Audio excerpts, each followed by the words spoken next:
I'm rethinking my entire relationship because my boyfriend genuinely believes it's worse to cheat on an abuser than to actually be one. To be clear, nobody in this situation is abusive and nobody is a cheater.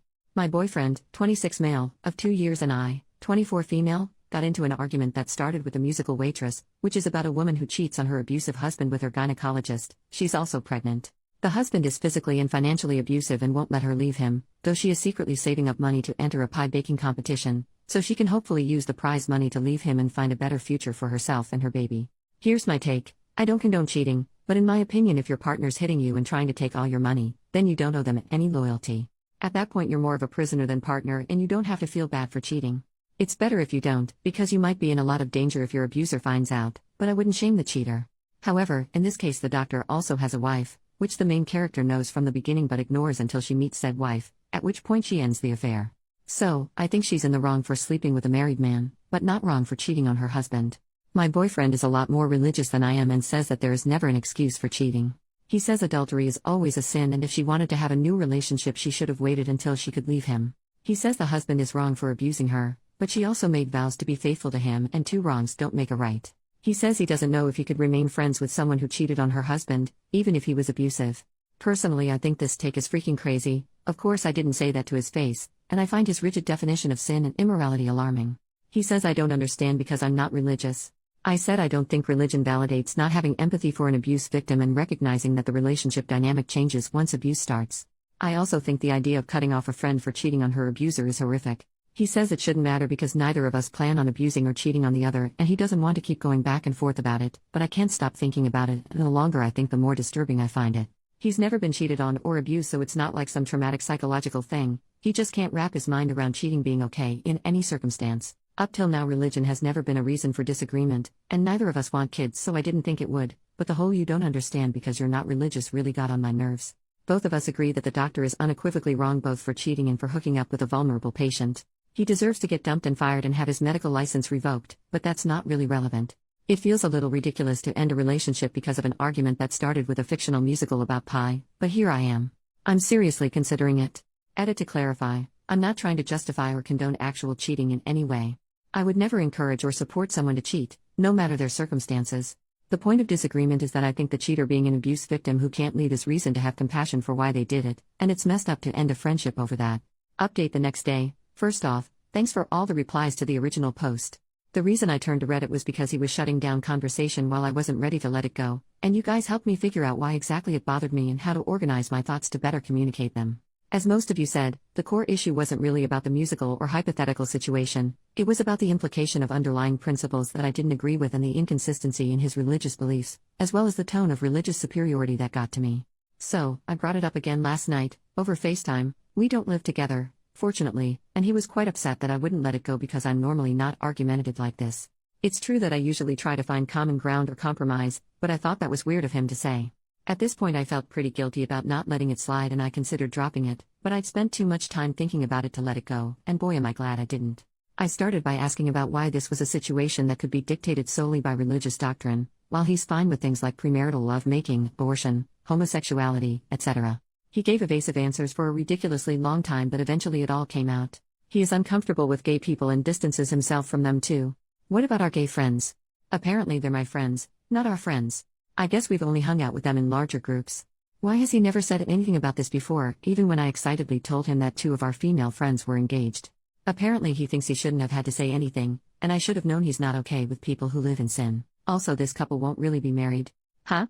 I go to Pride every year to support my LGBTQ+ friends. He never criticized me for doing that, so why would I think he had a problem with it? I'm a quiet person by nature, it's not like I don't give him a chance to share his opinion. At this point I start to get really suspicious. I then ask him about abortion and being okay with not wanting kids.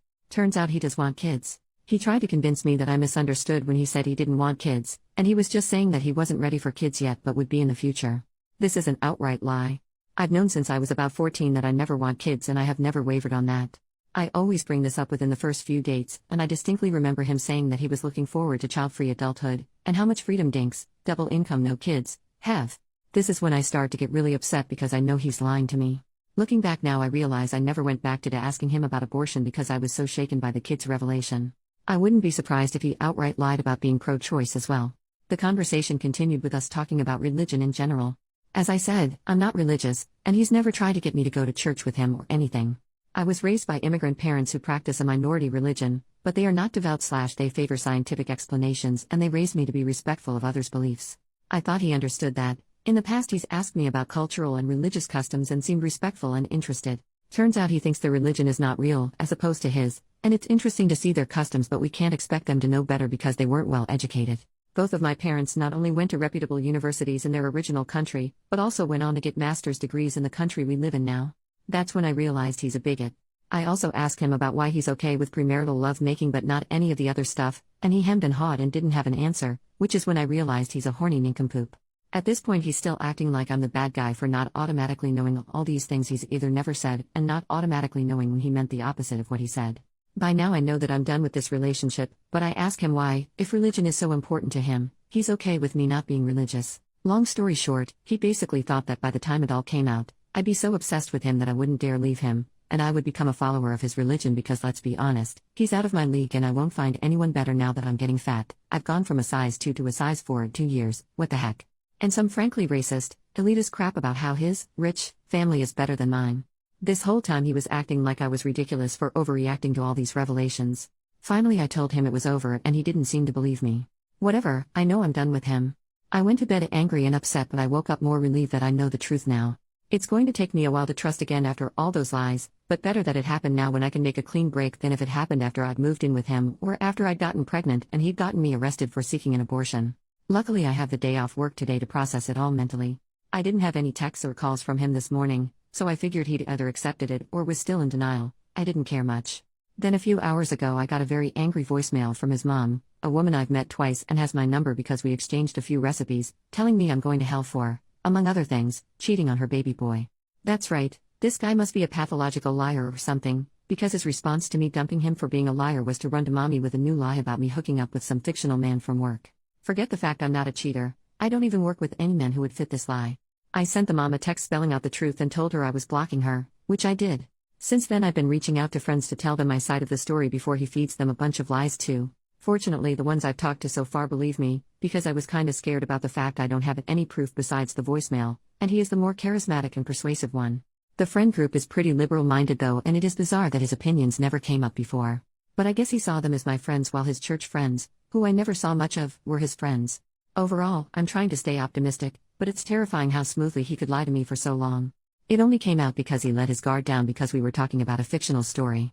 Initially I felt ridiculous for not letting it drop. Thank you to those who encouraged me to trust my instincts and get to the root of what bothered me. Finally, though it didn't come up again, I'll say again for the record that abuse victims whose partners won't let them leave are prisoners, not partners. They do not owe their captors any loyalty. Infidelity in that context is not a healthy or safe or smart choice, but people make bad choices when they're in survival mode. We don't have to condemn them for it. The number of people on that thread who seem to consider abuse and cheating as equal transgressions is seriously disturbing.